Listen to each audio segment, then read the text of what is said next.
Na história da música, da cultura, das relações pessoais, de tudo aquilo que se fala enquanto musicalidade, nós temos pessoas que fazem isso em São Carlos, que tem uma história, ou na Oficina Cultural Sérgio Buarque de Holanda, ou em outras tantas que participando de grupos como o Ad Libitum e tantos momentos importantes na carreira dessa professora que assim posso considerar de música, Maria Inês Conicelli Bota. Maria Inês, conta pra gente, como que tudo começou, a sua convivência, a sua vivência, o seu gosto musical? Bom, a música faz parte da minha vida.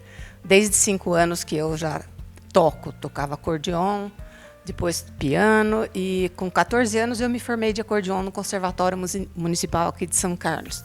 Depois, com 17, eu me formei em piano. Fui agregada com um prêmio governador do estado de São Paulo em 1967. Foi uma honra muito grande, que eles pegavam os melhores alunos que se destacavam no estudo da música e faziam uma homenagem, que é a Secretaria da Cultura de São Paulo, que oferecia esse prêmio. Nós fomos no Teatro Municipal em São Paulo, foi uma solenidade assim pomposa, foi muito bonito, então essa foi uma grande coisa na minha vida. Mas aí eu já comecei a dar aula de piano, e dei aula no conservatório também, dei aula em casa. E em 82 eu comecei com a carreira musical voltada mais para todas as áreas. Então nós criamos o CEMUSE, que era aqui perto da minha casa, na Padre Teixeira. Foi anos assim muito gratificantes, porque tivemos vários talentos sendo revelados, várias pessoas que são ligadas no mundo musical aqui de São Carlos tiveram passagem por ali. E até 92, quando o Vadinho me chamou para trabalhar no Conselho Municipal de Cultura da cidade. Então, eu trabalhei no governo do Vadinho e depois trabalhei no governo do Rubinho. E depois fui para a Oficina Cultural, que era um órgão ligado à Secretaria de Estado da Cultura, que era lá na Vila Prado ainda, né? Depois a oficina mudou para em frente ao Fórum. Você acompanhou bem essa parte. E daí para frente, eu fiquei 16 anos na oficina até que eu me aposentei. Então, tudo dentro da música. Dentro da música, mas sem parar. Marinês pensou e sempre imaginou que era possível continuar. Até hoje ela toca.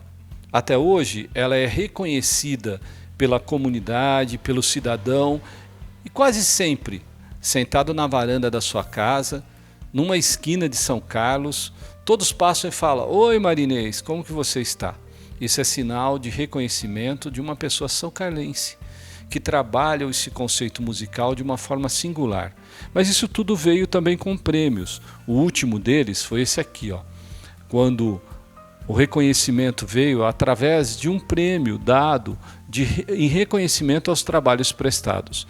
E ela sabe muito bem explicar o que foi esse prêmio e qual a representatividade que ele tem. Marinês, conta pra gente, à medida que te chamaram, num momento histórico, lógico, de um clube tradicional de São Carlos, para te reconhecer enquanto pessoa que fez algo pela sociedade. Conta pra gente o que significa isso. Foi muito importante, porque a minha amiga Regina Siqueira, que era diretora cultural da USP na época, que pediu que eu fosse adjunta dela. Então, eu fiquei durante 8 anos, 2 gestões dela, 4 gestões dela do São Carlos Clube. Fizemos a recuperação da memória do São Carlos Clube, que foi muito importante. E aí, depois, na gestão do Estevinho, eu fui a diretora cultural. E agora a gente dá a contribuição da maneira que dá. Mas, atualmente, eu estou afastada da carreira musical, mas eu continuo tocando, como você falou. Eu faço parte do grupo Ad Libitum, que é um conjunto de câmara muito importante para a cidade, que era do professor Chil, da USP. E o Chil era muito amigo meu, nós tocávamos juntos, tivemos participações, já tocamos no teatro, tocamos lá na física, tocamos lá na química, em encerramento de congressos. São 2 violinos, 2 flautas e um cello, e eu faço a parte da orquestra no piano. porque, infelizmente, o professor Schill se foi, a Dietrich Schill, que hoje tem o centro astrológico lá da USP, em homenagem ao nome dele. Ele era um grande físico que foi o diretor do CDCC, nosso, que fundou o CDCC.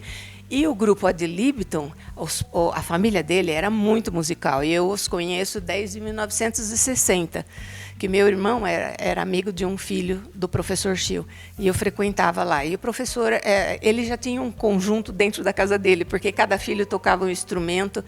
Eu tive uma participação muito importante na minha vida musical com eles. E depois o Schill, dando aula na USP, ele perguntava para os alunos quem toca alguma coisa. E assim sempre era de Libitum, porque era à vontade. Cada vez era um grupo formado por pessoas diferentes, alunos diferentes que vinham estudar.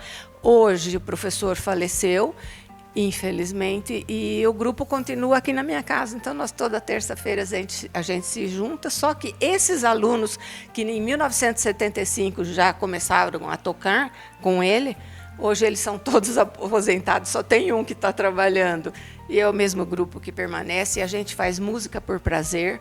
E as reuniões eu faço aqui na minha casa, que você está dando risada, mas é verdade. Eu abro as portas, a porta da garagem, as janelas, e a gente põe 50 cadeiras aqui na garagem, e os amigos vêm, os vizinhos vêm, e a gente discute sobre música, fala sobre a época, toca, então fica uma coisa bem descontraída, e continuamos levando a memória do Ad Libitum. Mas o Ad Libitum tem muita ligação com a USP, que são os ex-alunos da USP, né, que participam. Os ex-alunos se unem, se conversam e tocam. Nesse panorama, nessa relembrança, no relembrar, no manter a história viva, Marinês faz parte. Ela também faz parte de várias ações, tipo a Sociedade Dante Alighieri, a Sociedade Italiana de São Carlos, ela esteve presente em vários momentos. E ali ao lado, a gente está vendo um banner desse conjunto de câmara chamado Ad Libitum. Mas ela vai agora, sabe fazer o que para a gente? Tocar. Não mais que não poderia passar em branco tudo isso, né? E a gente vai ouvir um pouquinho, assistir um pouquinho de uma simples, um pupurri, né? Vamos chamar assim, vários momentos e várias músicas, momentos, tá? Picadinhos de músicas, vamos chamar assim, entre aspas, para que a gente possa entender o que é esse piano em si. É um piano que tem história. É um piano que ela vai explicar melhor, né? O que vem a ser ele e o porquê que ele está aqui, exatamente no lugar onde ela se apresenta, na garagem da casa dela. Conta pra gente como que é esse piano, de onde ele veio. Bom, esse piano é um Bechstein. É um piano alemão que era, até a época da Segunda Guerra Mundial, ele tinha fábrica em Berlim. E com a Segunda Guerra, a fábrica foi destruída porque o Bechstein, que é o nome do pianista, ele era muito amigo do Hitler. E esse piano é de 1890. É uma raridade que o professor Schill, Frederico Schill, que era o pai do Dietrich Schill, que dava aula na USP, ele veio da Alemanha a convite da nossa escola de engenharia, que convidou, ele morava em Hamburgo, lá na Alemanha, ele veio para morar no Brasil para dar aula na USP em 1956. E em 58, ele soube que o Teatro Municipal de Santos estava vendendo esse piano. Então, ele comprou, ele está todo restaurado, está novo, tem um som maravilhoso. E o mais importante dele, depois se o Candiano puder ver, ele tem assinaturas de grandes pianistas. Quando são jogadas as luzes, você vê as assinaturas. Nós temos Horowitz, assinado em 1926. Nós temos a Madalena Taliaferro, também está assinada aqui em 1946, e eu tenho aqui a assinatura da Eudócia de Barros, que dá para ver bem, porque quando eu estava diretora cultural de São Carlos Clube, eu a trouxe para um concerto e falei que eu tinha esse piano e que tinha assinatura de grandes pianistas. E eu falei se ela viria assinar, e ela veio e ela assinou. Então, é uma das únicas que você enxerga, porque as outras estão meio apagadas, porque ele foi envernizado em cima dessas assinaturas. Mas eu, colocando a luz, dá para a gente ver, eu levantei a história desses pianistas que assinaram, muito bacana. E o som desse piano é maravilhoso. Eu me realizo tocando, adoro tocar. Então, é dessa forma, se realizando, tocando e adorando tocar, que a gente acompanha agora esse momento com o Marinês tocando para a gente ouvir. Vamos lá? Vamos lá. Olha, então eu vou tocar uma brincadeira, é uma música popular, Goodbye, que eu acho que muita gente conhece. Assim, dá para agradar, a melodia dela é muito bonita, a harmonia. Então, mas é brincadeira no piano, não é nada de alguma coisa clássica, hein? Vamos acompanhar então, Marinês, nessa apresentação.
Nessa história de ouvir e pensar, entender e se emocionar, o piano parece singular, né? Um instrumento assim tão singelo, tão doce, né? Tão singular mesmo, como poderia dizer.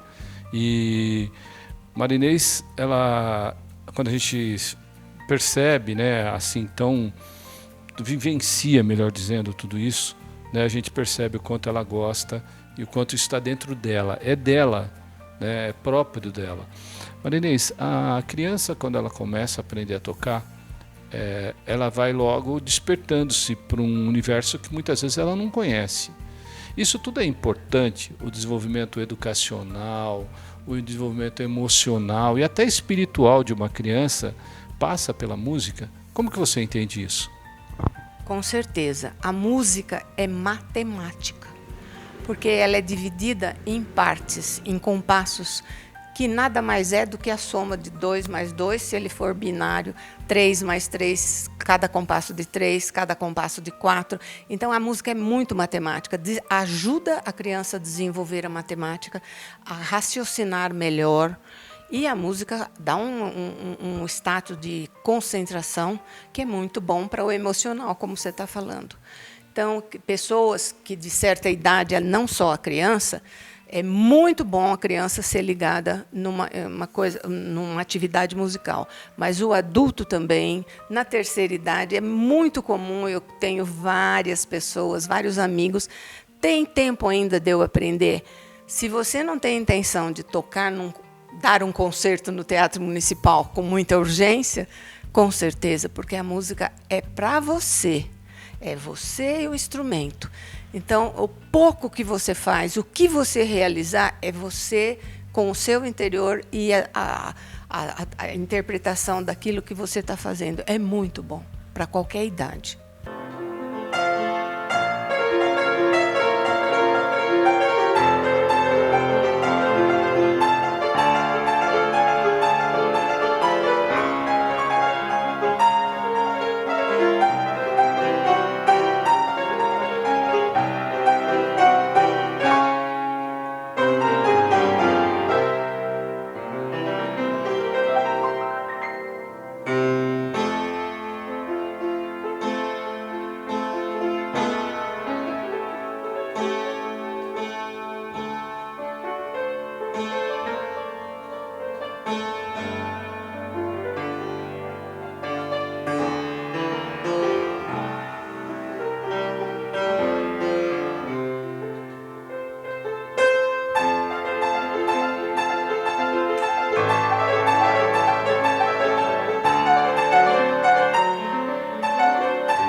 Marinês também viajou muito, ela não ficou só no Brasil, ela foi ver música fora daqui.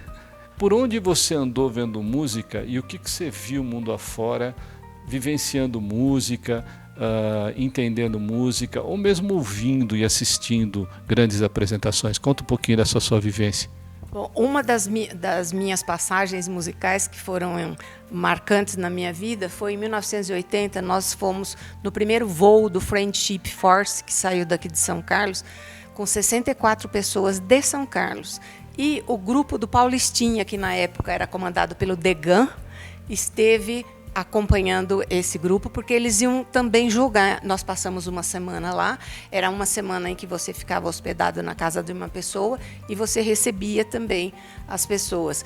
E nós estivemos em Washington, porque nós fomos acompanhar um grupo que foi homenagear o Dr. Ernesto Pereira Lopes, que quando foi presidente da Câmara dos Deputados na Câmara Federal de Brasília, ele recebeu o Jimmy Carter e a Rosalynn como presidente. Ele ficou, você sabe que o nosso São Carlense Ernesto Pereira Lopes foi presidente durante um mês. E durante esse um mês ele recebeu o Jimmy Carter lá em Brasília. E o Friendship ia começar esse intercâmbio, que é uma parceria entre os dois países. E o Jimmy Carter foi muito bem recebido aqui no Brasil pelo Dr. Ernesto e homenageou lá em Washington. E coincidente do grupo daqui de São Carlos ter ido fazer o Friendship, esse intercâmbio, nós fomos. E o grupo do Paulistinha foi junto, que eles iam jogar também. E a homenagem que o Dr. Ernesto recebeu foi na OEA, na Organização dos Estados Americanos, em Washington. E o Paulistinha tinha um hino que eu tocava e acompanhava e os meninos cantavam. Então, informalmente, eu toquei na OEA com o Paulistinha, que estava lá participando, porque eu acompanhava os meninos que iam. E eu não fui convidada. Quem foi o Pedrinho Matar, na época, que foi o pianista representando o Brasil, e a cantora Rosimeire, que foi cantando, representando o Brasil. Eles fizeram um show depois que acabou a solenidade, teve um coquetel, mas na hora da abertura, para falar dos São Carlenses, o grupo do Paulistinha tinha, hoje são meninos, isso foi em 80, hoje são adultos profissionais, alguns devem estar assistindo, não sei se lembra da solenidade, mas foi muito bacana para São Carlos, foi uma honra nós termos o Dr. Ernesto aqui, nosso São Carlense, né, que foi lá, e o grupo que foi. E com relação à música, a minha parte musical, em 80, nesse mesmo ano, no final do ano, eu fui para a Itália acompanhar meus pais para encontrar com os parentes de lá. E eu encontrei meu fundo musical lá. Meu bisavô morreu, ele era cantor de ópera, ele cantou para o Papa e ele morreu cantando. Eu cheguei lá, nunca tinha tocado as músicas deles. Um pegava acordeon, outro pegava violão, lá tinha piano, lá tinha órgão, tinha todo. Eu peguei me lembro que eu toquei o acordeon, músicas que nunca eu tinha tocado. E toquei junto com eles, então acho que está, o fundo musical tem nos seus genes. Eu acho que estava no meu gene. Então, várias passagens assim, e outras, aí depois outros grupos que nós fizemos, eu e meu marido fazíamos esses intercâmbios, na França, na Itália, não só na casa dos parentes, mas nos intercambiários, em Portugal, na Alemanha. Eu toquei e virava um carnaval. Porque brasileiro, quando vai, todo mundo participava. Então, a música é uma alegria. É uma alegria, é o estado de alma das pessoas. Então, a gente brincando, levando a nossa espontaneidade brasileira, né? E é assim, com tanta experiência musical, vivências internacionais, tocou em vários lugares importantes de maneira formal, oficial ou não interessa, lá estava ela, fazendo da música brasileira uma música conhecida e internacionalmente aplaudida por quem estava presente. Hoje, eu vou pedir para ela fazer uma coisa. Ela vai tocar o que ela quiser, desde que chegue alguma coisa que se lembre da Itália. Uma homenagem típica da família Cornicelli Bota para quem nos assiste, né? Então vamos lá, Marinês, te desafiando de novo. Hoje é um dia do desafio. Ela vai brincar e, sem imaginar, eu até dou um tempo para ela esquentar os dedos, qualquer coisa italiana. Vamos lá. Agora a gente vai assistir uma apresentação única. Acompanhe aí, deixa a Marinês esse momento se aquecer. Nós vamos esperar um pouquinho enquanto o piano começa a tocar. Olha lá. Que bonito.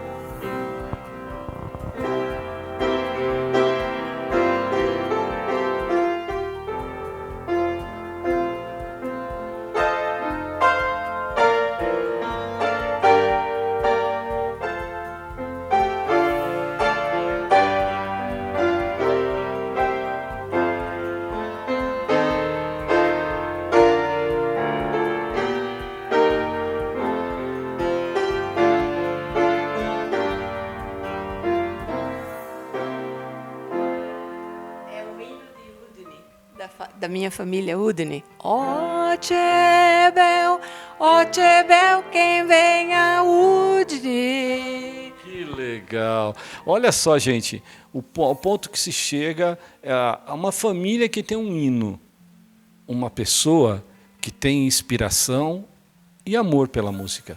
Imagine o quanto a gente pode aprender e quanto São Carlos tem para mostrar para o mundo. Aqui tem gente que canta, nós temos gente que toca, nós temos gente que compõe, nós temos gente. É isso que é legal. Marinês, quando você fala de música, de composições, de letras, de pessoas que cantam e pessoas que realmente fazem, inclusive letras, músicas e coisas importantes aqui na cidade. Eu vou pedir para a Marinês explicar ou declinar alguns nomes importantes. Marinês, fala de algumas pessoas que fizeram música em São Carlos, Robertinho Mori e tantos outros, né, outras pessoas que a gente poderia citar, mas diga para a gente aí quem são essas pessoas que vêm assim, eu sei que são várias, algumas que vêm na sua lembrança. Bom, Robertinho foi o que fez a lei na Câmara Municipal para que o hino de São Carlos fosse cantado em toda a solenidade. Robertinho, grande músico, ele tem um trabalho musical na cidade que marcou e vai deixar muitas marcas na cidade. Ele é um ótimo músico. E agora o Carvalho, que morava vizinho do Paulo Lisboa, lembra Paulo Noronha Lisboa, que era aquele grande violonista, ele que fez esse hino de São Carlos. O São Carlos Clube também tem um hino, que foi feito pelo Ítalo Savelli, a letra, e o Carvalho que fez a música. E, inclusive, para esses 80 anos foi tocado no fundo musical, tem uma partitura, tudo. Então, a música tem, antigamente, nós íamos à escola, quando era o primário, e tínhamos aula no sábado, e o sábado era para cantar os hinos. Nós cantávamos o hino brasileiro, o hino à bandeira, o hino à pátria, o hino da Marinha. Sabíamos todas as letras. Hoje, o civismo já... houve muita mudança na cultura. Mas, mesmo assim, pensando que Marinês, ela toca o piano, ela toca o acordeon, ela toca e muitos outros instrumentos, né, Marinês? Então a pessoa pode ter a capacidade de tocar mais de um instrumento, é natural isso? Porque desde que você faça música, só que tem um que você sente mais afinidade, né? No conservatório, nós éramos, no 8º e 9º ano, eram 9 anos de piano. Eu fiz 9 anos e mais 3 de aperfeiçoamento. Então, 12 anos de estudo. E a gente tinha que fazer 2 anos de um outro instrumento, paralelo. Aí eu fiz violão. Mas eu não é que eu não gostava do violão, o violão me calejava a ponta dos dedos. E para tocar o piano, você precisa ter o toucher, o toque, sentir a tecla. Porque o piano, tanto faz você martelar, como você tocar leve, é a ponta do dedo que você traduz. A coisa que o piano digital, não. Você pode martelar e você pode tocar levinho, o som é o mesmo. Ele é produzido, ele é pronto. Esse não. Esse daqui ele é produzido através da marteleta que bate na corda e produz. Então, se eu tocar uma coisa...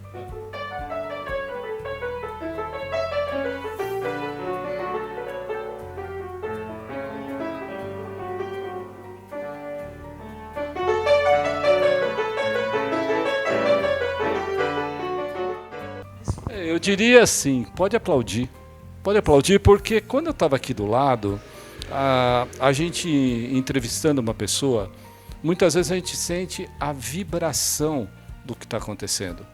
é algo singular, né? E aí vem na gente, toca a gente de tal maneira que a gente chega ao ponto de falar, meu Deus, que lindo. E é dessa forma que eu, sem voz quase, consigo me emocionar e dizer como é bonito entender Marinês, Cornicielli Bota. Como é bonito saber que a música transforma, toca corações, chega-nos das esferas espirituais, transcende. Como é bonito saber que São Carlos tem tudo isso ao nosso alcance. Aplaudamos de pé. Meu nome é Kleber Chicrala e a gente vai se ver no próximo programa. Até lá.